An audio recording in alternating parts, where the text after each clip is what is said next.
suuraa waa'ee laga Kawsar dubbattu lagni Kawsar kun laga rabbii nabi Muhammadiif jannata keessatti kennee fi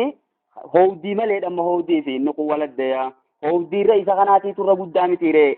eeywa wannummaan isarra gartee qodaan isarra tarifama kan ittiin dhugan qixa gartee ajaja urjii samii sanaga urjii samii lakkoofsa fi rabbi malee beeku hin jiru baay'eedha jechuu himuuf egaa bismillahir rahmanir rahim jannati karaana inna a'tainaka jechuun nuti siif kennine yaa ergamaa kiyya al-Kawsara jechuun khayrii baay'ee jechuudha Kawsar jechuun kun eeywa al-Kawsar jechuun yaani al-khayr al-kathira jechuudha Kawsaru jechuun namni tokko gaa qabeenyi isaa baay'ateef Kawsaruu jedhanii moggaasan Kawsar jechuun maanu baay'ina agarsiisuuf dhufaa jedhan khayrii baay'ee siif kennine yoo laga Kawsar jenne yoo fasarreerra gaariidha dhuguma Kawsarii ergamaan alayhi salaatu hadiisa kee dubbatanii fasalli li rabbika kennaa guddoo tana waan rabbiin sii kenneef rabbii keetiif salaati wanhar jechuun qalimaatis gizee qabtu isatti humaan sharraksiisin ibaadaa gootummoo haana arkaniif hin hojjetin rabbuma keetiif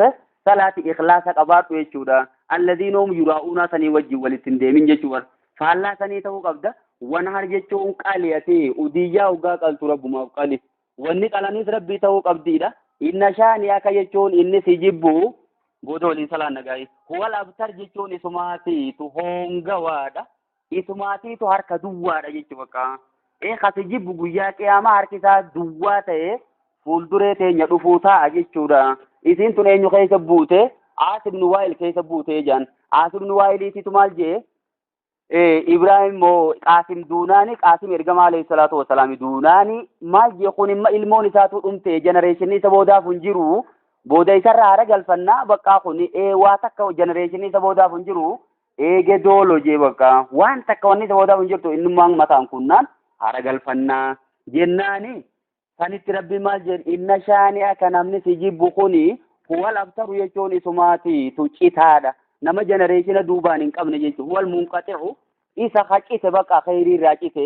isa maatis ka isa booda toltuudhaan hin dubbatamne namni toltuun maqaa isaa kaasu hin jiru jechuudha